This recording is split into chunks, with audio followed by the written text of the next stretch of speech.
ಇವತ್ತೇ ಗೃಹ ಪ್ರವೇಶ. ಆಲೆ ಎಲ್ಲ ತಯಾರಿ ಮಾಡ್ಕೊಂಡವ್ರೆ. ಬೆಳಗ್ಗೆ ಎದ್ದು ಆಲೆ ಗಂಗಾ ದೇವತೆ ಮಾಡ್ಕೊಂಬಂದು ಆಲೆ ಪೂಜೆ ಪುನಸ್ಕಾರ ಎಲ್ಲ ಸ್ಟಾರ್ಟ್ ಆಗೈತೆ. ಆಲೆ ಎಲ್ಲ ರೆಡಿ ಆಗ್ಯವ್ರೆ. ಆಲೆ ನಮ್ಮ ಸ್ವಾತಿ ಅಕ್ಕ ಎಲ್ಲ ರೆಡಿ ಆಗ್ಯವ್ರೆ. ನಮ್ಮ ಸ್ವಾತಿ ಅಕ್ಕ ರೆಡಿಯಾಗಿ ನಿಂತ್ಕೊಂಡವಳೆ. ಅಲ್ಲಿ ಮಾತಾಡ್ತೀನಿ ಈಗೆಲ್ಲ ಇನ್ನೇನು ಪೂಜೆ ಎಲ್ಲನ ಮುಗಿತೈತೆ. ಎಲ್ಲ ಊಟ ಮಾಡ್ಕೊಂಡು ಹೋಗ್ತಿರ್ತಾರೆ. ಎಲ್ಲ ಎಷ್ಟು ಚೆನ್ನಾಗಿ ಗ್ರ್ಯಾಂಡಾಗೆ ಗೃಹ ಪ್ರವೇಶ ಮಾಡ್ತಾ ಇದ್ದಾರೆ. ನಾನು ಕಾಡಿಲಿಲ್ವಲ್ಲ ನೋಡಿ, ಈಗ ಕರೆದ್ರು ಹೋಗ್ತೀನಿ ನಾನು. ಬಾರಮ್ಮ ಅಂತೇಳಿ ಈಗ ಕರೆದ್ರು ಹೋಗ್ತೀನಿ. ಆದರೆ ಊಟಕ್ಕೆ ಇಕ್ಬೇಕಾದ್ರೆ ಊಟ ಮಾಡಕ್ಕೆ ಬಾ ಅಂತ ಕರೆದ್ರೆ ಹೋಗೋಕ್ಕಾಗಲ್ಲ. ಯಾಕಂದ್ರೆ ಊಟ ಏನು ಯಾರಿಗೇನು ಗತಿ ಇರಲ್ಲೇ. ಯಾರನಾತು ಊಟ ಏನು ಮಾಡ್ಕೊಂಡು ಉಣ್ತಾರೆ. ಇವಾಗೇನು ಊಟಕ್ಕೇನು ಯಾರಿಗೇನು ಈಗಳಪ್ಪ ಗತಿ ಇಲ್ಲ ಅಮ್ಮದೇನಿಲ್ಲ. ಹಂಗನಾತು ಮಾಡ್ಕೊಂಡು ತಿಂತಾರೆ. ನಮ್ಮ ಸ್ವಾತಿ ಅಕ್ಕ ರೆಡಿ ಆಗ್ಯವಳೆ. ಹೋಗಿ ಮಾತಾಡಿಸ್ತೀನಿ. ಹೋಗಿ ಮಾತಾಡಿಸಿ ಕೇಳ್ತೀನಿ. ಅಲ್ಲ ಕಣೆ ಸ್ವಾತಿ ಅಕ್ಕ, ನೀನು ನನ್ನ ಹೇಳಕ್ಕಿಲ್ವೇನೆ ಅವನಿಗೆ ಅಂತ. ನನಗೆ ಈ ಸಲ ಇವಾಗ ಆ ಸಲ ಎಷ್ಟು ಸದ್ರ ತಗೊಂತಾರೆ ಗೊತ್ತೇ ಜನ ಅಂತ ಹೇಳ್ತೀನಿ. ಸ್ವಲ್ಪ ಒಂದು ಮಾತು ನಮ್ಮನ್ನು ಕರೆದಿದ್ರು ನಮ್ಗೆ ಎಷ್ಟೋ ಸಮಾಧಾನ ಆಗೋದು. ಈಗ ಕರೆದ್ರು ನಮ್ಮ ಬಾರಮ್ಮ ಮತ್ತು ಗೃಹ ಪ್ರವೇಶಕ್ಕೆ ಅಂತ ಒಂದು ಸ್ವಲ್ಪ ನನ್ನ ಅಂದ್ರೆ ಸಾಕು. ನೀಟ್ ಕರೆದ್ರು ಸಾಕು. ನಮ್ಮ ಸ್ವಾತಿಗೆ ಹೇಳ್ತೀನಿ ಏನು ಮಾಡೋದು. ಎಲ್ಲರಿಗೂ ಒಂದೇ ಥರ ಬಟ್ಟೆ ಸಖತ್ತ ಕಾಣಿಸ್ತವೆ. ನೀವು ಮೂವರು ಒಂದೇ ಥರ ಸೀರೆ ಸಖತ್ತ ಕಾಣಿಸ್ತೈತೆ. ನಿಮ್ಮ ಮೂವರು ಫೋಟೋ ತೆಗೆಸ್ಕೊಂಡ್ರಲ್ಲ ನೋಡಿ, ಸಖತ್ತಾಗಿ ಇಷ್ಟ ಆಯಿತು ನನಗಂತೂ. ನಿಮಗೂ ಅಷ್ಟೇ ಕಣಪ್ಪ, ಚೆನ್ನಾಗಿ ಕಾಣಿಸ್ತವೆ. ಗಂಡು ಮಕ್ಕಳಿಗೆ ಪಂಚೆ ಶರ್ಟು ಶಲ್ಯ ಎಲ್ಲ ಚೆನ್ನಾಗಿ ಕಾಣಿಸ್ತವೆ. ನಮ್ಮ ದೊಡ್ಡಪ್ಪನಿಗೂ ನಿನ್ಗೂ ನಮ್ಮ ಅಣ್ಣನಿಗೂ ನಮ್ಮ ತಾತಗೂ ಎಲ್ಲ ಒಂದೇ ಥರ ಚೆನ್ನಾಗಿ ಕಾಣಿಸ್ತವೆ. ಹೆಣ್ಮಕ್ಳೆಲ್ಲ ಒಂಥರ, ಗಂಡು ಮಕ್ಕಳೆಲ್ಲ ಒಂಥರ ಚೆನ್ನಾಗಿದ್ದಾವೆ. ನಿಮ್ಮ ತಾತನ ಬೇರೆ ಥರ. ನಿಮ್ಮ ತಾತಗೆಲ್ಲ ಈ ಥರ ತರೋಕ್ಕಾಗುತ್ತಾ? ಅವರು ಹೊಲಿಸ್ತಾವೆ ವೈಟ್ ಬಟ್ಟೆ. ನಂದು ಮತ್ತು ಸಿದ್ದುಂದು ನಿಮ್ಮ ಅಣ್ಣಂದು 3 ಜನದ್ದು ಒಂಥರ. 3 ಜನ ಒಂದೇ ಥರ ತಗೊಂಡಿರೋದು. ನಿಂದು ಮತ್ತು ಪಲ್ಲವಿ ಹಾಕೊಂಡು ಮತ್ತು ನಿಮ್ಮ ಧನುಷ ಅಂದು ಎಲ್ಲ ಒಂದೇ ಥರ. ನೀವು ಒಂದೇ ಥರ ಸೀರೆ, ನಾವು ಒಂದೇ ಥರ ಶರ್ಟು ಪಂಚೆ. ಸಖತ್ತಾಗೈತೆ. ಸರಿ ಆದ್ರೆ ನಮ್ಮ ಅಯ್ಯೋ ಬರ್ರಿ ಅಲ್ಲಿ ಜಲ್ದಿ ಹೋಗ್ರಿ, ಪೂಜೆಗೆಲ್ಲ ಗೊತ್ತಾಗುತ್ತೆ. ನಾನಮ್ಮ ನೀನು ಸೀರೆ ಹುಡ್ಕ ಬೇಗನ. ಬರೀ ಮಾಡಿದ್ದೆ ಆಯ್ತು ಕೆಲಸನ.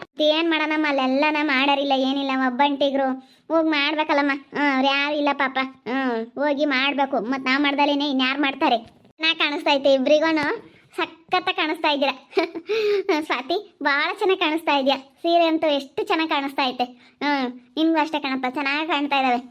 ನೀವು ರೆಡಿ ಆಗಿ ಬರ್ರಿ. ರೆಡಿ ಆಗ್ತೀನಿ, ನೀವು ಹೋಗ್ರಿ ಹಂಗೆ. ನಾನು ಬರ್ತೀನಿ. ನಾನೇ ನಿಂಗೆ ಈ ಪಾಟಿ ಏನು ರೆಡಿ ಆಗಲ್ಲ. ನಾನು ಹಿಂಗೆ ಮೆತ್ತ ನಿಂಗೆ ಹುಡ್ಕೊಂಬಂದು ಬರೋದೆ. ನಾವು ಮೆತ್ತನ್ ಸೀರೆ ನಮ್ಗಿಂತವೆಲ್ಲ ಸೆಕೆಗೆ ಹುಡ್ಕೋಬೇಕಂದ್ರೆ ಆಗಲ್ಲ. ನಾನಿಲ್ಲಿ ನಿಂತ್ಕೊಂಡಿದ್ದೆ. ಇವರು ಕ್ಷಣ ನಿಂತ್ಕ ಫೋಟೋ ತಕ್ಕಮ್ಮನ ಅಂತಂದ್ರು. ಅವರು ಫೋಟೋ ತೆಗೆಸ್ಕೊಂಡ್ರು. ಪಲ್ಲವಿ ಅದಕ್ಕೇನೋ ಧನುಷ ನಾವೆಲ್ಲ ಮೂವರು ನಿಂತ್ಕೊಂಡು ಎಲ್ಲ ತೆಗೆಸ್ಕೊಂಡ್ವಿ. ಇವಾಗಿನ ತೆಗೆಸ್ಕೊಂಡು 3 ಜೋಡಿನೂ ಅವರಿಬ್ರು ಹೋದ್ರು. ನಾವಿಲ್ಲಿ ನಿಂತ್ಕೊಂಡ್ವಿ. ನೀನು ಬರಲಿಲ್ವಲ್ಲ, ಬೀಗ ಕೊಟ್ಟೋಗೋಣ. ಅಮ್ಮ ಇನ್ನೂ ಬರಲಿಲ್ಲ ಅಂತ. ಹೋಗಮ್ಮ ಹುಡ್ಕೊಂಬರೋದು, ನಾವು ಜೊತೆಗೆ ಹೋಗೋಕ್ಕಾಗುತ್ತೆ. ಸರಿ ಆಯ್ತು, ಹುಡ್ಕೊಂಬರ್ತೀನಿ ಇರ್ರಿ. ಹೋಗೋಣ. ಇನ್ನೇನೆಲ್ಲ ರೆಡಿ ಆಗ್ತೀನಿ. ಇವಾಗ ಪೂಜೆ ಎಲ್ಲ ಮಾಡೋಕ್ಕೆಲ್ಲ ರೆಡಿ ಮಾಡ್ಕೊಂತ ಇದ್ರೆ ನಾನೇನು ಈಗ ಹುಡ್ಕೊಬತ್ತೀನಿ 5 ನಿಮಿಷಕ್ಕೆ. ಜನ ಎಲ್ಲ ಬಂದವ್ರೆ. ಅಲ್ಲೇ ಎಲ್ಲ ರೆಡಿ ಆಗಿಬಿಟ್ಟೈತೆ. ನೀನು ಸ್ಟಾರ್ಟ್ ಗೃಹ ಪ್ರವೇಶ ಆಗ್ಬಿಟ್ರೆ ಎಲ್ಲ ಊಟ ಮಾಡ್ಕೊಂಡು ಹೋಗ್ಬಿಡ್ತಾರೆ. ಅಯ್ಯಪ್ಪ ಇವತ್ತು ಏನು ಬಿಸಿಲು ಸ್ವಾತಿ, ಸಖತ್ತು ಬಿಸಿಲಪ್ಪ. ಸಖತ್ತು ಬಿಸಿಲಪ್ಪ. ಏನು ಮಾಡೋದು? ಏನು ಮಾಡೋಕ್ಕಾಗಲ್ಲ. ಬಿಸಿಲು ಮಳೆ ಎಲ್ಲ ನಾವು ಹೇಳ್ದಂಗೆ ಕೇಳಲ್ವಲ್ಲ. ಮಗಳು ಹೊಳಿಯ ನೋಡೋಕ್ಕಂಗೆ ಅಂತ ಚೆನ್ನಾಗಿ ಕಂಬ್ತಾರೆ. ಜೋಡಿ ಮಾತ್ರ ಸಖತ್ತಾಗೈತೆ ನೋಡಂಗೇನೆ. ಎಲ್ಲ ಒಂದೇ ಥರದ ಸೀರೆ ಉಡ್ಕೊಂಡು ಹೆಂಗೆ ಇದ್ದಾರೆ. ನಾನು ಇವ್ರಂಗೆ ಉಡ್ಕೊಂಡು ನಾನು ಫೋಟೋ ತೆಗೆಸ್ಕೊಂತಿರ್ಲಿಲ್ಲ. ನಾನು ನನ್ನ ಗಂಡ ನಮ್ಮನ್ನು ಕರೆದಿದ್ರೆ ಇವಳ್ಯಾಗ ಬರ್ತಾ ಇದ್ದಾಳೆ ಸ್ವಾತಿ ಅಕ್ಕ. ಅಲ್ಲ ನಿಮ್ಗೇನು ಅನ್ಸಲ್ವೇ? ನಿಮ್ಗೇನೇನು ನನ್ನ ಕರೆದಿಲ್ವಲ್ಲ ಅಂತ ಬೇಜಾರಾಗಲ್ವೇ? ಎಲ್ಲನ ಒಂದೇ ಥರ ಸೀರೆ ಒಂದೇ ಥರ ಬಟ್ಟೆ ಎಲ್ಲ ಹಾಕೊಂಡು ಮಿಂಚುತ್ತಿರಲ್ಲ. ನಾನು ಕರೆದಿದ್ರೆ ನಾನು ಬರ್ತಿರ್ಲಿಲ್ವೇ? ಇದೇ ನಮ್ಮನೆ ಕೆಲಸನಾ ಅಮ್ಮ? ನಾವು ರೆಡಿಯಾಗಿ ಇವಾಗಿನ ಖುಷಿಯಾಗಿ ನಮ್ಮ ಅಣ್ಣನ ಗೃಹ ಪ್ರವೇಶ ಮಾಡೋದಕ್ಕೆ ಬಂದಿದ್ದೀವಿ. ಇಲ್ಲಿ ಬಂದು ನಮ್ಗೆ ಜಾಸ್ತಿ ತಲೆ ಕೆಡಿಸ್ಬೇಡ. ನಿನ್ನ ಪಾಡಿಗೆ ನೀನು ಹೋಗ್ತಾ ಇರು ಅಷ್ಟೇನೆ. ಅದೇ ನಮ್ಮನೆ ಕೆಲಸನ ಮತ್ತು ಬಂದು ನಮ್ಮನ್ನು ಕೇಳೋದಕ್ಕೆ ಬಂದಿದ್ಯಾ? ನಮ್ಮನೆ ಕೆಲಸ ಆಗಿದ್ರೆ ಕರಿತಿದ್ದೆ ಬಾರಮ್ಮ ಮತ್ತು ಅಂತ ಹೇಳಿ. ಹೆಂಗೋ ಅಕ್ಕ, ನೀನು ನನ್ನ ತಂಗಿ ಬರೋವರೆಗೂ ನಾವು ಬರಲ್ಲ ಅಂತೇಳಿ ನೀನು ಧನುಷ್ ಅಕ್ಕ ಇಬ್ರು ಸ್ಟ್ರೈಕ್ ಮಾಡಿದ್ರೆ ಅಂತಾಗೆ ಇಲ್ಲಪ್ಪ, ಅವರು ಬರೋವರೆಗೂ ನಾವು ಬರಲ್ಲ, ಅವಳನ್ನು ಕರ್ಕೊಂಬ. ಅವಳೇ ನನ್ನ ತಂಗಿ ಅಲ್ವೇ ಅಂತ ನೀನು ಹೇಳೋಣ. ನಾನು ಏನು ಮಾತಾಡಕ್ಕೆ ಹೋಗಲ್ಲಮ್ಮ, ನಾವೇನು ಹೇಳಕ್ಕೆ ಹೋಗಲ್ಲ. ಈಗ ನಮ್ಮನ್ನು ಕರೆದ್ರ ಬರ್ತೀವಿ, ಎಲ್ಲರಿಗೂ ಬಟ್ಟೆ ಬರೆ ಬರ್ತೀವಿ. ನಮಗೂ ಈಗ ಸೀರೆ ತಂದವ್ರೆ, ಹುಡ್ಕೊಂಡ್ವಿ. ಎಲ್ಲರಿಗೂ ಒಂದೇ ಥರ ತಗೊಂಬಂದವ್ರೆ. ನಮ್ಮ ಪಲ್ಲವಿ ಅತ್ತಿಗೆದು, ನಮ್ಮ ಧನುಷಂದು, ಈಗ ನನಗೂ ಎಲ್ಲ ಒಂದೇ ಥರ ತಗೊಂಬಂದವ್ರೆ. ಹುಡ್ಕೊಂಡ್ವಿ ತಲಕೋನಂದ. ಮುಡ್ಕೊಂಡು ಈಗ ನಮ್ಮ ಪಾಡಿಗೆ ನಾವು ರೆಡಿಯಾಗಿ ಬಂದ್ವಿ ಮುಗಿಸ್ಕೊಂಡ್ವಿ ಹೋಗ್ತೀವಿ, ನಾವಾಯ್ತು ನಮ್ಮ ಕೆಲಸ ಆಯಿತು ಅಷ್ಟೇ. ನಾವು ಅದೆಲ್ಲ ಹೇಳೋಕ್ಕಾಗಲ್ಲಮ್ಮ. ಅವ್ರನ್ನ ಕರಿ ಇವ್ರನ್ನ ಕರಿ ಅಂತ ನಮ್ಮನ್ನು ಕರೆದಿರೋದೇ ಹೆಚ್ಚು, ನಾವು ಸೆನಕ್ಕಿರೋದೇ ಹೆಚ್ಚು ನಾವು ಮಾಡಿರೋದಕ್ಕೆ. ಮತ್ತೆ ನಾವು ಮಾಡಿರೋದಕ್ಕೆ ಇನ್ನೊಬ್ರು ಯಾರನ್ನ ಆಗಿದ್ರೆ ಕರಿತಾನೆ ಇರಲಿಲ್ಲ. ಇವ್ರು ಹೆಂಗನ ಚೆನ್ನಾಗಾದ್ರು ಚೆನ್ನಾಗಾಗಿ ನಮ್ಮನ್ನು ಕ್ಷಮಿಸಿ ಇವತ್ತು ಬಿಡು ಬಂದರು ಬರಲಿ ಅಂತೇಳಿ ಕ್ಷಮಿಸಿ ಅವ್ರೆ. ನಾವು ಮಾಡಿರೋ ತಪ್ಪಿಗೆ ನಮ್ಮನ್ನು ಮಾತಾಡಿಸ್ತಿರ್ಲಿಲ್ಲ ಅವರು. ನಮ್ಮನ್ನು ಮಾತಾದ್ರು ನೀನು ಹೇಳಿದ್ರೆ ಇಲ್ಲಪ್ಪ ನಾನು ಅವಳು ಬರೋವರೆಗೂ ನಾವು ಬರಲ್ಲ ಅಂತ ಹೇಳಿದ್ರೆ ಕರ್ದೆ ಕರಿಯಾನು ನೋಡವ ಇವರು ಬರಲ್ಲ ಅಂತ ಧನುಷನು ಹೇಳ್ಬೇಕಾ? ಅವ್ರು ಅದು ಹೆಂಗೆ ಹೇಳ್ತಾರೆ? ನಿನ್ನೆ ಒಂದು ಕತಿಯಮ್ಮ ಅದು ಹೆಂಗೆ ಹೇಳ್ತಾರೆ ಹೇಳು? ಅವಳು ಅದು ಹೆಂಗೆ ಹೇಳ್ತಾಳೆ? ಸ್ವಂತ ಅಣ್ಣಂದು ಗೃಹ ಪ್ರವೇಶ ಇಟ್ಕೊಂಡು ಮನೆ ಆದ್ರೆ ಸಾಕು, ನಮ್ಮ ಅಣ್ಣಯ್ಯ ಕಟ್ಟಿದ್ರೆ ಸಾಕು, ಗೃಹ ಪ್ರವೇಶ ಮಾಡಿದ್ರೆ ಸಾಕು, ಹೆಂಗೋ ನಮ್ಮ ಅಣ್ಣ ಚೆನ್ನಾಗಿದ್ರೆ ಸಾಕು ಅಂತ ಹೇಳ್ತಾರೆ. ಅಂಥದ್ರಾಗೆ ಅವರೆಲ್ಲನ ನಿಮಗೆ ನಾವು ಬರಲ್ಲ ಅಂತ ಹೇಳ್ತಾರೆ ನಿನ್ನ ಸಲುವಾಗಿ. ಹಾಂ, ಯಾರು ಹೇಳಲ್ಲ, ಅವ್ರವ್ರು ಚೆನ್ನಾಗಿರೋದು ನೋಡ್ತಾರೆ, ಅದು ಅವ್ರವ್ರ ಇಷ್ಟ ಕಣಮ್ಮ.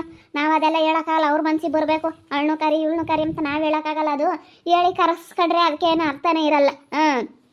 ನಾನು ಕರ್ದಿಲ್ಲ ಕರೀರಿ ಏನ್ರಿ ಅಂತೇಳಿ ಅದು ಹೇಳಿ ಕರೆಸ್ಕೊಂಡ್ರೆ ಅದು ಚೆನ್ನಾಗಿರಲ್ಲ. ಅದು ಎಷ್ಟ್ರಾಗಿರ್ಬೇಕಾ ಅಷ್ಟ್ರಾಗಿರ್ಬೇಕು. ಸುಮ್ಮನೆ ನೀನು ಹೇಳೋದು ಅವ್ರು ಕರೆಯೋದು ಅದು ಚೆನ್ನಾಗಿರಲ್ಲ. ಹೋಗು, ನೇಮ್ ಮಾಡೋಕ್ಕಾಗುತ್ತೆ. ನಿನ್ಗೆ ಯಾಕೆ ಕರಿಬೇಕು ಅಂತ ಅನಿಸಿಲ್ಲ, ಅವ್ನು ಕರೆದಿಲ್ಲ ಅಷ್ಟೇ. ನಿನ್ನ ಪಾಡಿಗೆ ನೀನು ಇರೋಗು, ಯಾರು ಬೇಡ. ನೀನು ಚೆನ್ನಾಗಿ ಸಾವ್ಕಾತಿ ಒಳ್ಳೆ ಮನೆ ಸಿಕ್ಕಿದ್ಯಾ. ಯಾವ ಅಕ್ಕ ತಂಗಿರು ಏನು ಬೇಕು, ಯಾವ ಅಣ್ಣ ತಮ್ಮಗಳು ಏನು ಬೇಕು, ಯಾರು ಬೇಡಲ್ಲ ನಿನಗೆ, ಯಾರು ಬೇಕಾಗಿಲ್ಲ. ಹೋಗು. ಯಾರು ಬೇಕಾಗಿಲ್ಲ ಅಂತ ನಾನು ಒಂದೇ ಇಲ್ಲ. ಅವಾಗ ಯಾವಾಗಲೂ ಒಂದಿರ ಮಾತಾದ್ನೇ ಏನು ಇಟ್ಕೊಂತೀರಮ್ಮ. ಅವಾಗ ಯಾವಾಗಲೂ ಒಂದ್ಸತಿ ಮಾತಾಡಿರೋದನ್ನ ಅದನ್ನೇ ಮಾತಾಡ್ತೀರಮ್ಮ. ನಾವೇನೋ ಮಾತಾಡಿರ್ತೀವಿ ಬಾಯಿ ತಪ್ಪಿ, ಅದನ್ನೇ ಮಾತಾಡ್ತೀರ ನೀವಂತೂ. ಎಷ್ಟು ಜನ ಬಂದು ಹೋಗ್ತಾ ಇದ್ದಾರೆ. ಅದಕ್ಕೆ ನೋಡಿ ನಾವು ಚೆನ್ನಾಗಿದ್ರೆ ನಾನು ಹೋಗ್ತಿದ್ನಲ್ವೇ ಅಂತ ನನಗೆ ಅನ್ನಿಸ್ತಾ ಐತೆ. ಆ ಕಡೆ ಈ ಕಡೆ ಎಲ್ಲ ಸಾದ್ರ ಆಗ್ತೀವಿ, ನೋಡೋಣ ಅಣ್ಣ ಗೃಹ ಪ್ರವೇಶ ಕರ್ದಿಲ್ಲ ಅಂತಾರೆ ಅಂತ ಹೇಳಿದ್ದು ಅಲ್ಲ. ನೀನು ಹಂಗೆ ಹೇಳ್ಬೇಕಾಗಿತ್ತು. ಹೇಳಿದ್ರೆ ಅವರು ನೀನಾದರೂ ಹೇಳ್ಬೋದಾಗಿತ್ತು. ಧನುಷ ಹೇಳಲಿಲ್ಲ ಅಂದ್ರೆ ಪರವಾಗಿಲ್ಲ, ನೀನಾದರೂ ಇಲ್ಲಪ್ಪ ನನಗೂ ತಂಗಿ ಒಬ್ಬಳು ಇದ್ದಾಳೆ, ಒಡೆ ಉಡ್ತಾಳು, ಅವಳು ಕ್ಯಾರಿ ಅವಳು ಎಂತಾಳು, ಅವಳೇನು ಮಾಡ್ಯವಳೆ, ಏನೋ ಒಂದು ಬರುತ್ತೆ ಒಂದು ಹೋಗೋದು ಸಹಜ. ಚೆನ್ನಾಗಾಗ್ಬೇಕಿಂತ ಕೆಲಸ ಕಾರ್ಯದಾಗೆ ಚೆನ್ನಾಗಾಗಬೇಕು. ಎಲ್ಲ ಕುಟುಂಬ ಅಂದಮೇಲೆ ಅಣ್ಣ ತಮ್ಮಗಳಂದಮೇಲೆ ಅಕ್ಕ ತಂಗಿರಂದಮೇಲೆ ಏನಾದರೂ ಒಂದು ಬಂದೇ ಬರುತ್ತೆ. ಇಂಥ ಕೆಲಸ ಕಾರ್ಯದಾಗೆ ಅವ್ರು ಕರೆದ್ರೆ ನಾವು ಹೋಗಬೇಕು, ನಾವು ಚೆನ್ನಾಗಾಗಬೇಕು ಅಂಬೋದು ಇರಬೇಕು. ಸುಮ್ಮನೆ ಅದೇ ಆಟ ಸಾಧಿಸ್ಕೊಂಡೋದ್ರೆ ಹಂಗೆ ತಡ ಇದು ಹಂಗೆ ಹೋಗ್ತಾ ಇರೋದೇ. ಯಾಕಂತೆ ಅಮ್ಮಣಿ ಸ್ವಾತಿ ನಾನು ಕರೆದಿಲ್ಲ ನೋಡಿ, ನೀನು ಸ್ಟ್ರೈಕ್ ಮಾಡು, ನೀನು ಹೋಗ್ಬೇಡ ಅಂತ ಕುತ್ಕೊಂಡವಳ. ನಾನು ಅದೇ ಹೋಗ್ದಂಗೆ ಇರ್ತೀನಿ. ನಮ್ಗೆ 5,000 ರೂಪಾಯಿ ರೇಷ್ಮೆ ಸೀರೆ ತಂದವ್ರೆ, ಉಡ್ಕೊಂತೀವಿ ಹೋಗ್ತೀವಿ. ನಮ್ಮ ಗಂಡಿಗೂ 2,000 ರೂಪಾಯಿ ಬಟ್ಟೆ ತಂದವ್ರೆ. ನಮ್ಮ ಪಾಡಿಗೆ ನಾವು ಉಡ್ಕೊಂತೀವಿ, ನಮ್ಮ ಪಾಡಿಗೆ ನಾವು ಹೋಗ್ತೀವಪ್ಪ. ಯಾರು ಏನು ಹೇಳಿದ್ರು ನಾವು ತಲೆ ಕೆಡಿಸ್ಕೊಂಬಲ್ಲ. ಅವನ್ನ ಕರ್ದಿಲ್ಲ ಇವ್ರನ್ನ ಕರ್ದಿಲ್ಲ, ಯಾರು ಕರೆದ್ರೆ ಯಾರನ್ನ ಬಿಟ್ಟರೆ ಈಗ ನಮ್ಮ ಕರ್ದವ್ರ ನಾವು ಬತ್ತೀವಿ ಮಾಡಿ ಹೋಗ್ತೀವಿ ಅಷ್ಟೇನು. ನಮ್ದೇನು ಕೆಲಸ ನಾವು ಮಾಡ್ಕೊಂಡು ಹೋಗ್ತೀವಿ, ನಾವು ಅವೆಲ್ಲ ಹೇಳೋಕ್ಕಾಗಲ್ಲ. ಅವಳದು ಹೆಂಗೆ ಹೇಳ್ತಾಳೆ, ಕರೀರಿ ಅಂತ ನಿಂದೊಳೆ ಸೆನಕೈತಮ್ಮ, ಹೋಗು. ಹೆಂಗ ಕೆಲಸ ಕಾರ್ಯ ಮಾಡ್ಕೊಂಡೆಲ್ಲ ಸೆನಕೈದಾರತ್ತ. ನಾನು ನೋಡಿ ಇವಾಗ ಧನುಷ, ನಮ್ಮ ಅಕ್ಕಯ್ಯ, ನಮ್ಮ ಪಲ್ಲವಿ ಅತ್ತಿಗೆ ಎಲ್ಲ 3 ಜನ ಒಂದೇ ಥರ ಸೀರೆ ತಗೊಂಡು ಹುಡ್ಕೊಂಡು ಇಲ್ಲೆಲ್ಲ ಫೋಟೋ ತೆಗೆಸ್ಕೊಂತ ಇದೆ. ನನಗೆ ನೋಡಿ ಎಷ್ಟು ಸಂಕಟ ಆಗುತ್ತೆ ಹೇಳು. ನೋಡಪ್ಪ ನನ್ನ ಕರೀಲಿಲ್ವಾ, ನನಗೂ ಸೀರೆ ತಂದಿರು, ನಾನು ಹಂಗೆ ಹುಡ್ಕೊಂಡು ತೆಗೆಸ್ಕೊಂತಿದ್ನಲ್ಲ. ನನ್ನ ಗಂಡ ನಂಗೆ ಇಕ್ಕೊಂತೀನಿ. ಈಗ ಸಿದ್ದು, ನಮ್ಮ ಸ್ವಾತಿ ಹಾಕೊಂಡ್ ಗಂಡ, ನಮ್ಮ ಮಾಮನು, ಇವಾಗ ನಮ್ಮ ಧನು ಅಣ್ಣ ಎಲ್ಲ 3 ಜನ. ಅವ್ರು 3 ಜನ ಒಂದೇ ಥರ, ಇವ್ರು 3 ಜನ ಒಂದೇ ಥರ, ಎಲ್ಲ 3 ಜನ ಒಂದೇ ಥರ ಬಟ್ಟೆ ತಗೊಂಡು ಇದೇ ಥರ ಎಲ್ಲ ಕಲರು ಸೇಮ್ ಎಲ್ಲ ಇದೇ ಥರ ಹಾಕ್ಕೊಂಡು ಎಲ್ಲ ಫೋಟೋ ತೆಗೆಸ್ಕೊಂತಾರಲ್ಲ. ನನಗೆ ಎಷ್ಟು ಸಂಕಟ ಆಗ್ಬಿಡ ಹೇಳು ರೀತಾಟಿ. ಅಲ್ಲ ನಾನು ಏನು ಮಾಡಿದ್ದೆ ಹೇಳು.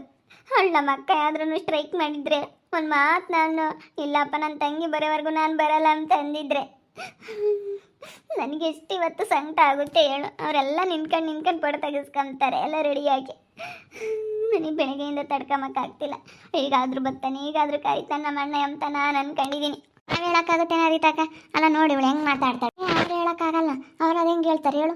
ಸುಮ್ಮನೆ ಹೋಗು, ಅದನ್ನ ಹೇಳ್ಬಾರ್ದು. ಕರ್ದಿಲ್ಲ ಅಂತ ಈಗ ನೀನು ಬಂದರೂ ಆಗುತ್ತೆ, ಬರಲಿಲ್ಲ ಅಂದರೂ ಆಗುತ್ತೆ.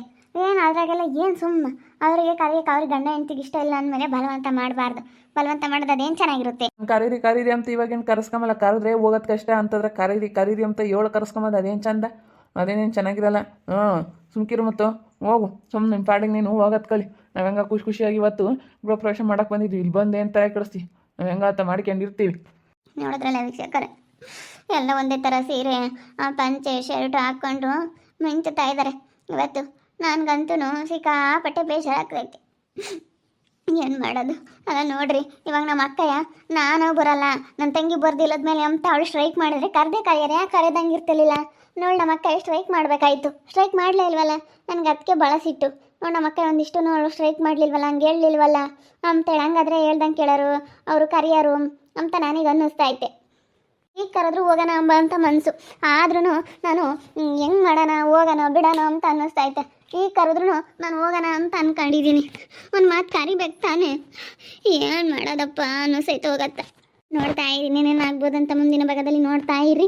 ಹಾಗೆ ವಿಡಿಯೋ ಬಗ್ಗೆ ನಿಮ್ಮ ಒಬ್ಬರನ್ನ ಕಮೆಂಟ್ ಮಾಡಿರಿ. ಹಾಗೆ ವಿಡಿಯೋ ಎಷ್ಟು ಆಗಿದ್ರೆ ಲೈಕ್ ಮಾಡಿ, ಶೇರ್ ಮಾಡಿ. ಇನ್ನೂ ಯಾರ್ಯಾರು ನಮ್ಮ ಚಾನಲ್ ಸಬ್ಸ್ಕ್ರೈಬ್ ಮಾಡ್ಕೊಂಡಿಲ್ಲ ತಪ್ಪದೆ ಕೂಡಲೇ ಸಬ್ಸ್ಕ್ರೈಬ್ ಮಾಡ್ಕೊಳ್ಳಿ. ಓಕೆ ವೀಕ್ಷಕರೇ, ಧನ್ಯವಾದಗಳು.